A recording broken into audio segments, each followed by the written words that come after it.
My favorite. It's Judd's Hockey Show. Welcome into Judd's Hockey Show. We're recording this a Thursday edition. Judd and AJ. Of course, Jesse Pierce joined us on Tuesday. If you'd like to go back and find that show before the Wild played was absolutely a fantastic playoff-style game against the Vancouver Canucks. We're going to get into that and also some injury updates on the team as well as for Nations picks. But before we do that, I want to thank one of the presenting sponsors of this show, and that is our friends at Park Tavern, the official sports bar of Sports Dad, located at the corner of Highway 7 and Louisiana Avenue South in my neck of the woods, St. Louis Park. Absolutely fantastic late night happy hour. Among their many attractive options, enjoy happy hour specials, 8 p.m. to close every night at the Park Tavern. Also, bowling, all of the games are on. It's basically Disneyland for adults and heck, kids as well. So check it out, Park Tavern. Check out their website, parktavern.net. Louisiana Avenue South and Highway 7 in St. Louis Park is the location. Who knows? You might see Sports Dad bellied up at the bar watching a game. All right, let's get right to it. The good news was, Age, that the Wild continues to be red hot. They beat the Canucks in a marvelous game in overtime on Tuesday night. The bad news is Joel Eriksson Ek, well, one, he appeared to get hurt in the third period when he was cross-checked in the back with no call. Fortunately, he came back from that. I think he was going to be okay. But then in the overtime, he got tripped up. This was not a dirty play. It was just, I think, coincidental play. His legs he fell. His legs seemed to, I don't know if it went in an awkward direction or what. Anyway, the report from Michael Russo of The Athletic, lower body injury. It's his leg. Breaking news. He is week to week, according to a team source. Russo reported. So we don't know how long he's going to be out. He now joins Jonas Brodin, who is sidelined, who I guess got, according to the piece that Russo wrote yesterday, an injection of some sort because they're hoping to avoid surgery. That sounds ominous and not good. So just starting there, Brodin's been out now for a substantial time, I think 4 games. But the loss of Ericsson Ek, who, of course, has been centering your top line since Zuccarello went out. He's been out for, I think, 9 games now. And Ericsson Ek was really the glue with Kaprizov and Boldy on the wings, considered one of the guys that the Wild can't lose. How much do you see this being a dent in what looks to be a wagon so far from the Minnesota Wild? It's a pretty big hiccup. I would say that this is going to be more impactful than probably even the Matt Zuccarello absence. Oh, yeah. Just Agreed. It's a center, and it's not just any center. It's your big two-way center that I think is overlooked a lot of the times when it comes to the Selke Award at the end of the season. He does, I think, deserve to be in that conversation. Maybe not always as a finalist, but he plays both sides of the puck so well. Judd, he wins faceoffs for you. I know the other night, I want to say it was against Chicago. He won like 10 of 15 faceoffs. The next night it wasn't as good. But he is a good defensive guy. He kills penalties for you. He's out there in overtime like we saw when he did get hurt. He really can just do it all for this team. And now being down him for who knows how long, I think is going to be a pretty big blow. But I'm excited to see because this team does find ways. And it seems that they're going to shake some things up with some new lines. But I'm excited to see how and if they can maybe not replace him, but mitigate the damage by this loss. What's your prediction for centers now? I think Hartman. Chart-wise. I think Rossi moves to 1. Hartman goes probably to that second line, even though we both know my thoughts there. He was the right wing so going into the game against the Canucks, the first line was Kaprizov, Ek, Boldy, left to right. The second line was Johansson, Rossi, Hartman. So you think that Rossi kicks up now to Boldy and Kaprizov? Hartman goes to center with Johansson and an undetermined right wing? Here's what I've got for you, and I know you have been in and out of the studio all day in a whirlwind of shows for the Score North Podcasting Network, but talking incessantly. But our friend of the show and our partner in crime on Tuesdays, Jesse Pierce, has kind of pleased the line heathens in her own words. With the line rushes from practice today at the Wild's facility. Top line is Kaprizov, Rossi, Boldy. Second line is Marcus Foligno, Ryan Hartman, Marcus Johansson. Shore, Goudreau, Trenyan is your third line, and then Travis Boyd, Husnudinov, Jones is your fourth line. So Foligno kicked up to the second line? Foligno up to the second line, Okay. so that second line now looks Foligno, Hartman in the middle, Johansson on the right. Okay. It's a shame because it's a shame because I loved what that third line, even with Trennan, was doing of late. Goudreau, Trennan, and Foligno, I think the past few games have just been really, really good. And that's like an ideal third line. Like if there's a definition of what do you want from your third line, right? Well, I want all-stars. Well, you're not going to get all-stars. I loved that line, but again, something had to give here, and I can see why Hartman would probably have to go back to center. I think that tells me. Do you think we write off any chance of a Liam Ogren call-up to take that spot and keep that third line together? Did he get sent down again? Because he was called up on Tuesday.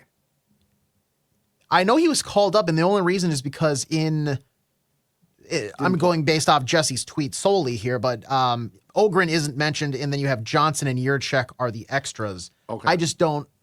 If he's called up, why would he not be skating at the practice? That's my question. Let me check there. The press release here. Yeah. On air work right here. Look at us. They sent out a press release. The Wild sent out a press release yesterday on here. No, that's the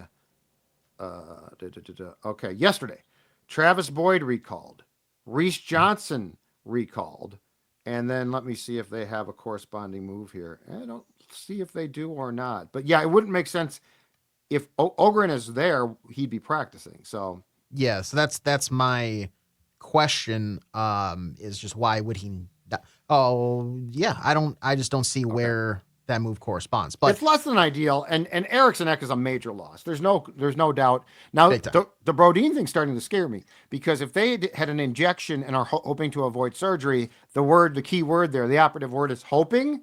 Yeah, I don't love that. And let's just say on Tuesday, in the midst of a very hard fought game, the shortcomings, and this is not surprising, of John Merrill became apparent again. And John Merrill, with the way that Declan Chisholm has played, John Merrill, if Brodin comes back, becomes the odd man out. So, there's just a few, you're starting to stress this thing by a lot. And this team's done a great job. And I love the resiliency. I love the attitude. I love the next man up, if it's sincere, which I think it is. But I also think that you're starting to put a lot of stress on guys that probably are now going to be asked to do too much because Ek can carry a guy like him or Brodin. They can carry a lot of weight. They can do a lot of things. Yeah. I mean, how many times in the past have we talked about with maybe in the Klingberg days or Matt Dumba's final days here, where that pairing is, you have somebody who is very, very sound defensively because they're covering essentially two roles for when they're out of position. Now up front, you're having the same thing, but what Ericsson Ek brings as a center, defensive guy, he's a big body. Even just the little stuff in between the whistles where it seems like he could just be standing there minding his own business, and all of a sudden, somebody from the Canucks comes up and wants to face wash him. They get a penalty or something. He's just a pest, but I think he's just born like that. Yeah, it's weird. It's a giant blow. I don't think anybody's going to sit here and say that they can make this corresponding move, tweak a couple things here, and it's good as new. It's not. It's not good as new. So hopefully it's nothing too serious that's going to be out for extended time. But it'll be interesting to see how, especially because it's a back-to-back here Friday, Saturday night, correct? Yes. Ducks and Kings. Ducks and Kings. So the Ducks I'm not as worried about, even though we've seen weirder things before. That game against the Kings coming off for the second half of a back-to-back, I think will be very telling about what life could be like without Joel Eriksson Ek. Exactly right. So, and also on Zuccarello, who's now missed 9 games, it sounds like he's going to be out for a while still. So clearly the recovery process from being hit in a very sensitive place, you can't speed that up. It's not like, tape up your knee or something like that. So that's going to be a while. This now becomes a sneaky loss because I actually like this guy a lot. Jacob Lauko, who's missed 4 games with a lower body injury, still not back. I miss him because I think, well, one is I think he's a better skater than Trennan. And 2, I like what he brings. And so, like, the more that you peel away these pieces, the more that a guy like Lauko could definitely be reintroduced if and when he is set. Okay, so that's the bad news. Let's get to the good news, though. Okay. I was there. I believe that you were tweeting up a storm watching the game. That game against the Canucks was a marvelous game. That was a playoff atmosphere. Goes to OT. Besser hits the post, right? I think it was Besser hits the post. Yes. The post got hit. I forget if it was Besser or not. But anyway, the Wild comes right back down. Kaprizov, who set up Spurgeon for a gorgeous goal in overtime on Saturday against the Predators. This time he's the recipient of a pass from Rossi, blows it past the goaltender. I just thought that game was about as intense as it can possibly get for December the 3rd. Yeah, and I think you said it in your nightly Judd, your evening Judd that night, which is that had a playoff game atmosphere there. It had that chippiness. It didn't get, I think, out of hand at times, but it also, I think, unfortunately, the refs turned their heads at a couple different instances. Canucks took 1 penalty. And I think it was for tripping, and they were, as Middleton said post-game, they were cross-checking us constantly, and fortunately it was prison rules, so we just cross-checked them back. Yeah, and granted, I think if we were located north of the border in the Canadian province of out west there in Vancouver, it would be probably why didn't Kirill Kaprizov get sent to the box for what I think was very clearly some sort of a trip, maybe a slightly embellished trip on the other side of things, but he goes on to score the overtime winner. That's just how they were calling the game that night. Like you saw that. You saw, you mentioned earlier on the Ericsson Ek cross check in the 3rd period. Don't know how a referee can look directly at that in today's NHL game and say, "Yep, no, that's fine. We're going to keep on playing, keep on motoring around." It was a very lackadaisical call, but that's playoff hockey. That's what you're going to have to deal with, and it showed me that the Wild against a good Vancouver team. Yes. I mean, and the thing is, they're making do without their main guy in net, Thatcher Demko. Kevin Lankinen has been a godsend for them because I think that was one of their biggest question marks. Yes. No one signed him, dude. He sat on the market forever. It's weird how well that has worked out for them, but a good team. Quinn Hughes is maybe one. How good is he? And I'm glad that he. I'm glad that we're going to get to root for him in the Four Nations face-off with Team USA. But God, Judd, he is just amazing for them. They were putting him on the ice against Kirill all the time, and he is so smooth. It's funny because here's the weird thing. About 5 or 6 years ago, I actually went to a couple of the Michigan Gopher games to watch Quinn Hughes play because I'm like, this guy is going to be unbelievable. And he was okay. Didn't really stand out. And I'm like, wow, as a pro, it's phenomenal. I mean, he is seamless. He is absolutely seamless. And he was on the ice against Kaprizov quite a bit. It was great hockey. The Canucks were sort of cheap. The Wild, to their credit, though, here's what I like. They didn't complain. They were just cheap back, which is what you have to do. So many Wild teams. That was another example, AJ, of a game that struck me as like for the last 4 or 5 years, the Wild collapse in that game. They fall behind, they tie. They fall behind, they tie. A couple of years ago, I don't think that they tie. I think that they just lose. Probably an empty net goal by the Canucks, right? Mm-hmm. And if I'm not mistaken, Vancouver came into that game 10-2 on the road. So, I mean, and Lankinen had, I think, set a league record for a goaltender by winning 10 consecutive road games. So, like, that was, and they do play, I mean, credit to him. Rick Tocchet, you don't get away with any BS with him. Like, you're going to play a hard game. How did he stay behind that TNT desk for so long? There was multiple teams that I felt like had very big coaching issues, and all of a sudden Vancouver finally, we'll pull the trigger here, and that's worked out super well for them. Rick Tocchet is one of those coaches that I feel like he really knows how to motivate a room. One, he had the gambling thing in Pittsburgh. He got in trouble. I think he got suspended for a I while. remember that. As an assistant coach in Pittsburgh, he had a gambling. Well, I mean, sports. I don't think he bet on his sport. I think he just bet on sports and he got caught, which is, I mean, my God, that if we go down that slippery slope. But then he also was the coach of the Coyotes. Yes. For a while. Mm-hmm. And, you probably get judged on that. I think he's an acquired taste. Like he's a hard-nosed, he's an 80s, 90s hockey player. He's a hard-nosed guy. Probably, I don't know, the coaching styles, the tactician is the same, but probably in the same way that Craig Berube's an acquired taste. And like, he was on the market for a long time, got the St. Louis job, and then but I just think that it's an acquired taste. But nonetheless, Tocchet does not let his team get away with anything. But I thought that those two teams, I mean, if you could sign me up for a playoff series now, I'll take it, because that was incredibly compelling hockey. And the resilience from both sides, I thought was marvelous. And while we're kind of on the topic of coaching here, you had a point the other day when we did a show about kind of the pulled back calmness, the level-headedness that we see of John Hynes when stuff doesn't go their way. For the icing call that negated an empty netter for Marcus Foligno, very calm. I'm glad that I see that he's able to flip that switch a little bit, because in the Vancouver game, the no call against Ericsson Ek when he received that cross check to the back, they cut to him on the TV broadcast, livid.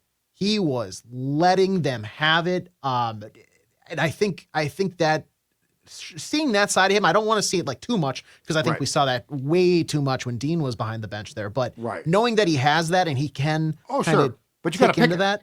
Yeah, exactly. And I think very selective, and what a time to pick it. You're backing your player. It's health related. It's key moment related. This isn't the first period. It's third period of a tight, hard fought game. I'm glad to see that. I know it sucks that it came at the expense of a cross check to the back of Ericsson Ek, but the resulting play shows me, okay, that's nice. John Hynes continues to impress me every single game as the season draws on. Well, and I love the fact that if you save that, it means something. Because by the time that Dean complained so much, it's like, dude, it doesn't mean anything anymore now. It's an offsides call. Like you complain in the first half. You complain in the first quarter. You complain, so like the first period. What am I talking about here? I've done way too many shows. I did a Wolves show today. I did a Viking show. I'm talking about the first half. John Hynes didn't complain in the fourth inning of that game. Anyway, okay, so let's get to the final thing. The 4 Nations Faceoff teams have been named. Mm-hmm. Let's go through this. Not surprisingly, in fact, I think we talked about this with Jesse on Tuesday. Not surprisingly, Brock Faber, the defenseman, and Matt Boldy, the winger from the Wild, have been picked to represent the United States team. Sweden will have, at least on the initial roster, because this is going to be impacted by injuries and the like, Philip Gustafsson, Joel Eriksson Ek, Jonas Brodin. First of all, were there, in your opinion, any oversights from the Wild roster? I don't think so. I saw this initial... the one that sticks out, I would say, and only because his team just is not playing in it, because Russia isn't a part of this, it feels weird to have this sort of competition without Kirill Kaprizov having the spotlight on him. But that's just, that's the way the world works, I guess, right now. I'm fine with it. I know there was a little bit of discourse amongst USA Hockey Twitter that Matt Boldy maybe wasn't a deserving pick, and I saw Mark Lazarus put out something where it's like, does he make the team? And Brock Besser didn't make it, right? Brock Besser did not. And no. I think there was some controversy about that. Brock Besser. Cole Caulfield didn't. Clayton Keller did not. Yeah. I think Matt Boldy can't be all stars. Can't be all stars. You got to have fourth line guys. Is Cole Caulfield a fourth line guy? I don't think he is. I think he's a goal scorer. But this team has goal scorer. Like this is the thing. You can't just load up on the fact that you like a guy because he's got a skill set that might be really good on his National Hockey League team, but he's going to be overwhelmed by where Caulfield's perfect. Where does Caulfield play if you put him on this team? Not a checker. Nope. Well, he's not going to outgun the Gunners. He has to be a top 6 guy, but I feel like the top 6 that they have there on the wings is better than Cole Caulfield. I know he's been finding the back of the net a lot this year with the Canadians, but there's a certain build and makeup of this team. Yep. I mean, think about it. This is funny because we were just talking about this in the office here before I hopped in the studio. Miracle on Ice. Everybody's seen the movie. How many guys did Herb send home on that first day of that camp, Judd? He's not looking for the best players. He's looking for the right ones. And Bill Guerin and his team probably think this is the right collection of players. And granted, there are some superstars on this team, but you're looking at Canada. Canada probably said, we know exactly what our goaltending situation is. Let's work from the back out there. It's a lot of defensive guys, it feels like, to kind of make up for that. And they're going to, if they win games, it's probably going to be a 2-1, 1-0 snooze fest. Yeah, well, but this is so intriguing because, first of all, I think it's clear cut that if you were to rank these 4 teams going into the tournament, which will be held in Montreal and Boston in February, I think the United States is the favorite. I do. Canada's goaltending, unless somebody stands on their head, I don't like. Aiden Hill, Binnington, who's their third goaltender? Sam Montembeault? Yeah, Sam Montembeault. He's fine. But I mean, I think the U.S. roster, and I'm sure I'm biased here, but anyway, I think the U.S. roster is the best total roster. Now, yes. now we can definitely debate the top of the rosters. I mean, Canada has phenomenal top of the roster talent. Oh, no kidding. But like when we're talking about, you're going to have to play this style of game, right? Mm-hmm. And you're going to have guys that can do X, Y, and Z. I think the United States might be they might have the most ideal, like, normal roster, if that makes sense. Like, normal as in you got your star talent, but then you also got guys that are going to know their exact roles. You're not going to have any issues. I just think I think the U.S. mix is really good. On Sweden, I'd like to say right now, get your hands off Brodin, and quite frankly, right now, Ericsson Ek too.